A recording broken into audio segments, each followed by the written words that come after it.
Hai, Assalamualaikum dan selamat pagi. Bertemu lagi kita di pagi ini. Okey. Jadi saya Coach Abdul Fazmin, Halal Coach, akan menjelaskan hari ini masih di sekitar 3PDS. Jadi topik hari ini adalah mohon sijil halal JAKIM part 4 daripada 5 part 4 out of 5 tentang 3PDS. Jadi hari ini adalah D, adalah dokumen. Jadi sebelum ini saya terangkan 3P, iaitu premise, product dan people. Harap-harap tuan-tuan dan puan-puan clear tentang itu, apa yang perlu dibuat, apa yang perlu disediakan. Jadi kita terus hari ini penjelasan secara ringkas. Okay? Cara nak mohon halal menggunakan formula 3PDS dokumen. Jadi inisiatif halal macam biasa, inisiatif halal yang dirasmikan, Halal on Track, dirasmikan oleh Datuk Seri Zahid Habidi. Okey, masih fresh, ini bulan 10 tahun 2023. So, jadi 9 bulan. Daripada 9 bulan, dia kompres, dipercepatkan jadi 30 hari. 30 hari ditetapkan oleh Datuk Seri. Begitu JAKIM kata kita boleh buat dalam masa 23 hari. Kan banyak beza ni. It's too good to be true. What's the catch? Tak ada catch apa-apa tuan.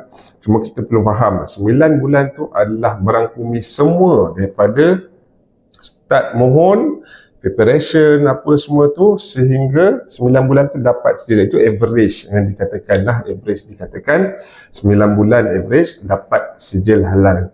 Now sekarang JAKIM kata 23 hari ataupun 30 hari. 30 hari ini adalah proses JAKIM penyepat proses 30 hari dengan syarat permohonan halal tersebut adalah lengkap. Dengan syarat dia ada caveat situ, kena faham betul-betul maksud lengkap. Jadi syarat permohonan lengkap ni lengkap mengikut apa? Mengikut garis panduan yang telah ditetapkan. Kita beri reference 3 MS 1500 2019. Ini kita cerita pasal food, pasal makanan 1500 2019. Kemudian kita ada MPPHM 2020. Ini dia MPPHM 2020. Okey. Kemudian satu lagi, ini dia Sistem Pengurusan Halal Malaysia MHMS 2020. Okey. Jadi bila kita berdasarkan sumber ni, okey, kita ambil timeline permohonan halal yang biasa saya tetapkan untuk klien adalah 3 hingga 6 bulan. Okey, ni timeline dia. Okey, JAKIM kata 30 hari. 6 bulan, 30 hari means 9 bulan lah, sebulan. Ini kalau submit dengan lengkap part yang ni 30 hari boleh dapat halal. Okey, cerita dia dengan lengkap ni adalah part yang sini. Kalau kita set ni dalam 4 bulan, 3 bulan, ni dah lengkap. Okey, jadi 3PDS yang formula ni adalah untuk cover part yang ni lah. Yang untuk macam mana permohonan tu supaya lengkap. Ni 3PDS. Okey, jadi saya ulang lagi, 3PDS ni adalah premise, product, people, document dan sistem dah 5 elemen ni. Jadi untuk video kali ni kita ceritakan pasal dokumen. Jadi tuan-tuan dan puan, sebelum kita mohon halal tu bermaksud kita submit halal tu di My Halal tu. Sebelum kita submit, kita pastikan dokumen kita ni lengkap. Dokumen. Okey, kenapa? Sebab paling kritikal dalam elemen permohonan, dalam fasa-fasa permohonan halal ni adalah di sesi documentation. Even kita dengan klien pun kita akan setkan documentation punya part ni, of course bergantung kepada dia punya berapa besar dia punya kilang saiz atau apa kan. Jadi berapa banyak ramuan dia ada, berapa banyak produk dia, of course bergantung pada itu. Tapi biasanya kita akan setkan 2 bulan ataupun 3 bulan untuk documentation part sahaja, prepare. Jadi documentation part ni memang critical part lah. Yang selalu sangkut, selalu tak lengkap adalah documentation. So documentation ni kadang-kadang bila kita coach klien ataupun kita consulting, kadang-kadang boleh jadi macam 6 bulan dokumen sahaja. Dan ada pemohon yang saya check kena reject sampai 10 kali dokumen sahaja. Tu biasa hotel lah. Dia sebab barang ni banyak tuan-tuan perempuan. Kalau hotel tu kadang-kadang 500 hingga 600 tu standard lah. Standard, ada lagi bawah tu. Okay. 500 hingga 800 tu boleh katakan normal lah, normal sebab dia ada banyak, kadang ada 2 dapur, bukan 1 dapur kan. Jadi itulah dia documentation punya part, kenapa kita perlu menitik beratkan dokumen.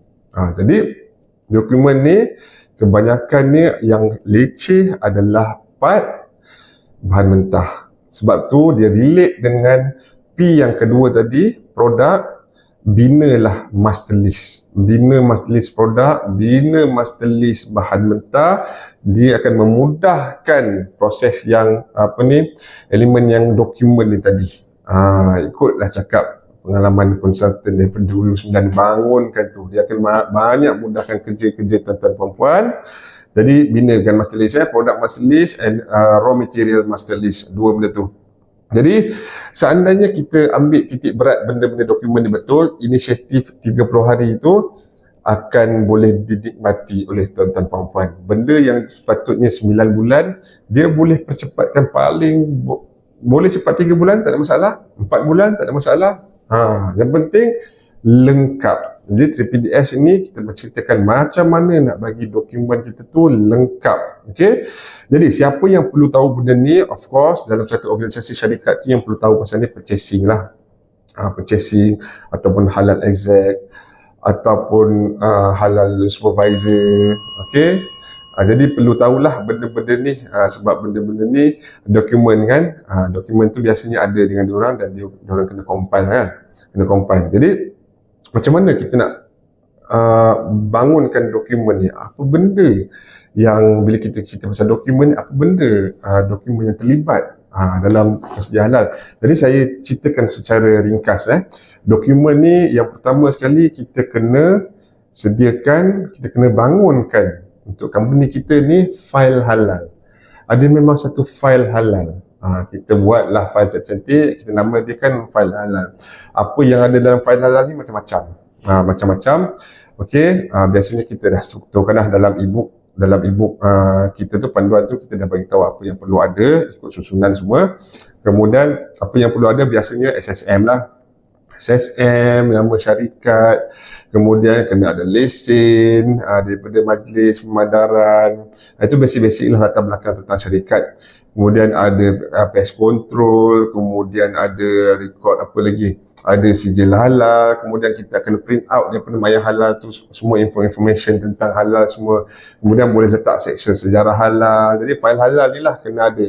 Kalau kami punya template ada macam dalam 7-8 section lah yang perlu ada, perlu disusun dengan kemas lah. Okay. Jadi selain daripada tu kita kena ada record.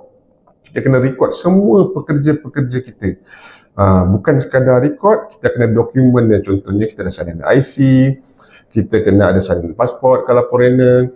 Kemudian since pekerja ni kita cover tadi kan, kita dah cover dalam P yang ketiga tadi, people tadi, dia kena ada apa? Dia kena ada suntikan typhoid, dia kena ada kursus latihan pengendali makanan, dia kena ada kursus halal kan, kursus halal awareness dan halal. Jadi dokumen-dokumen ni pun perlu ada, perlu disimpan dan direkod dan didokumenkan dengan betul. Okey. Kemudian apa lagi dokumen yang terlibat? Invoice pembelian bahan mentah, bukan semua invoice bahan kritikal lah biasanya yang diminta oleh auditor. Contohnya pembelian daging, pembelian ayam, pembelian apa lagi lah, ayam, kambing ke apa, semua tu dia nak record kritikal lah. Kalau pakai lembu ke apa, kalau imported dia kena ada dokumen yang kena ada adalah invoice, dia kena ada sejalan, dia kena ada permit import sekali situ dokumen tu lah, mengesahkan bahawa produk ni datang daripada mana lah. Okay. Kemudian kita kena ada pest control. Kita dah buat pest control kan, dalam premise kita cover pest control kena ada dokumen dia mana. Basically semua yang kita cerita ni dia mesti ada sandaran dokumen. Dokumen dia mana? Dokumen dia adalah biasanya service report yang mengatakan syarikat ni telah menjalankan pada bulan berapa. Biasanya kita nak tengok 3 bulan yang terkini. Kalau katakan ni bulan 10, kita tengok bulan 10, bulan 9, 8. Jadi benda ni kena ada dan disimpan, difilekan.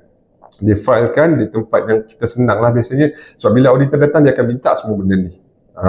Semakan benda ni kena ada lah, kena complete. Inilah lengkap tadi. Permohonan lengkap dia kena ada benda ni. Okey. Kemudian yang penting sekali dia kena dikemas kini lah. Jangan pula kita bagi rekod-rekod tu, rekod-rekod yang lama. Tahun 2016. Tak boleh lah macam ni kan. Kita nak yang baru. Latest punya. Okey. Kemudian FOSIM.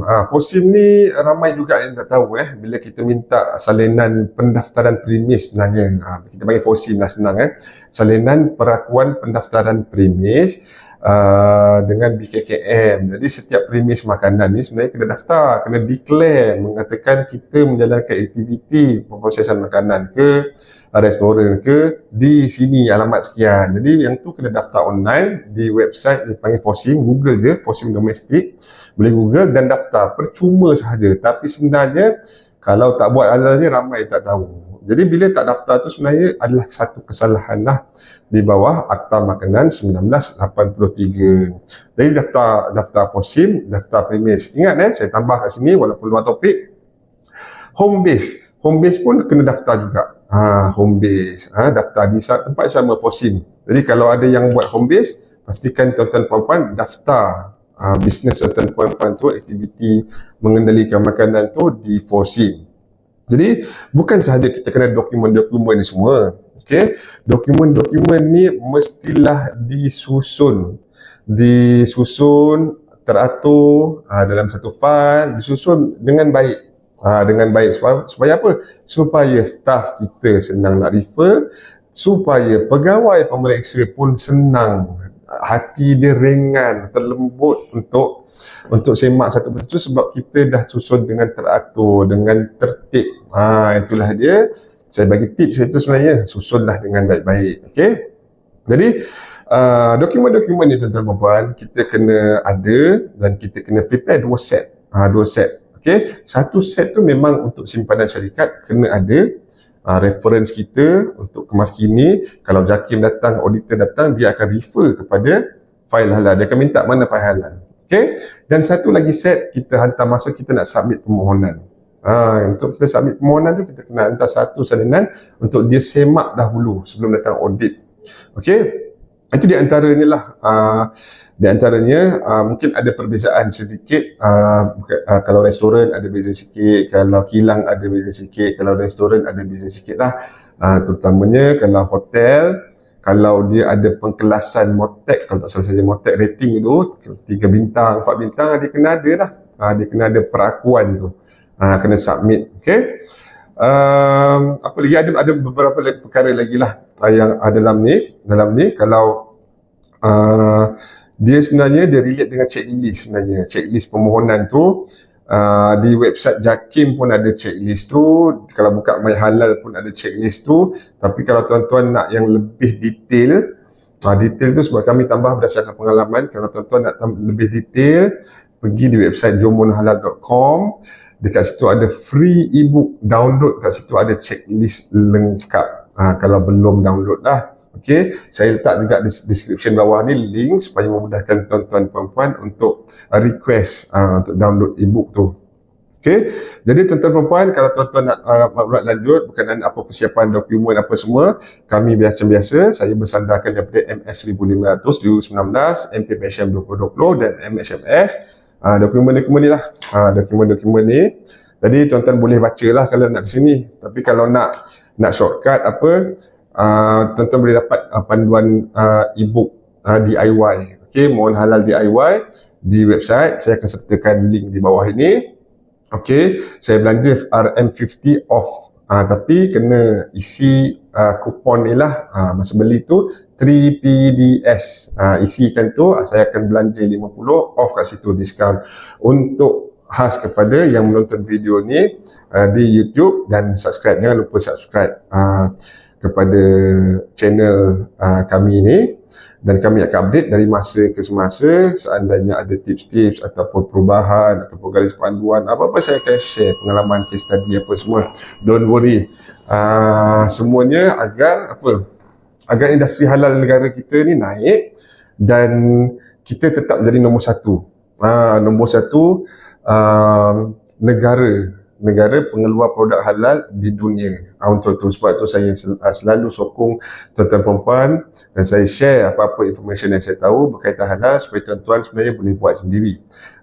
Buat sendiri, kalau tak nak pakai konsultan pun tak apa, kalau tak nak pakai coaching tak apa, boleh buat sendiri. Yang penting ilmu kena ada, dan government pun, kerajaan pun dah bagi inisiatif dah mempercepatkan. Tak ada lagi alasan-alasan mohon sendiri lambat sebab tu saya tak apply, tak ada dah. Ini dah inisiatif dengan syarat tuan-tuan pastikan permohonan tu lengkap, kemas, cantik, terbaik. Tuan-tuan boleh dah dapat permohonan halal ni dengan mudah dengan mudah dan bersistem. Kalau tak ada sistem, pakai saja 3PDS ni, cek satu persatu, siapkan satu persatu. Dan kalau ada tak lengkap lagi, boleh tanya lagi. Nak tanya JAKIM, mungkin tanya JAKIM, tak ada masalah. Okay, jadi tuan-tuan perempuan, itulah bahagian dokumen. Dokumen ni saya boleh katakan antara critical part, ambil paling lama. Jadi pastikan dokumen tu siapkan mulai hari ini. Semak balik dokumen-dokumen bahan mentah kita ada tu, ada ke tidak dokumen-dokumen yang dinyatakan ni, ada ke tak. Jadi mulalah kumpul dokumen mulai hari ini, pastikan ia lengkap. Jadi saya boleh rumuskan untuk dokumen ni tuan-tuan, kerana dia ambil masa yang paling banyak. Kalau tuan-tuan champion bahagian dokumen ni, permohonan halal pun akan jadi lancar, akan jadi kemas, teratur, tuan-tuan pun tak stres. Tak stres. Jadi dokumen ni penting, bukan saja untuk simpan, kita buat untuk mohon, dia perlu dikemas kini. Andai kata persijah halal ni 2 tahun, andai kata dah dapat persijah halal, dah lulus, insyaAllah, tuan-tuan perlu update sentiasa, perlu update sebab dia akan memudahkan tuan-tuan perempuan untuk renew nanti. Untuk renew akan mudah kalau file ni, sistem ni dijaga dengan baik, diselenggara dengan baik. Sebab itu, kalau saya suggestkan, selalunya kalau syarikat tu sebaiknya ada orang khas yang menjaga, yang update. Bolehlah minta admin ke apa, tuan-tuan tambahlah gaji sikit kan, yang menjaga file ni. Kalau syarikat-syarikat besar, of course memang ada halal exact. Syarikat sederhana dan besar, memang halal exact punya kerja lah yang memastikan dokumen-dokumen ini lengkap. Jadi itu sahaja daripada saya untuk bahagian 3PDS dokumen. Saya Abdul Fazmin, Halal Coach. Semoga kita jumpa lagi di video yang akan datang. Jangan lupa subscribe, jangan lupa follow saya. Jadi dengan itu saya akhiri dengan Assalamualaikum dan semoga kita jumpa lagi.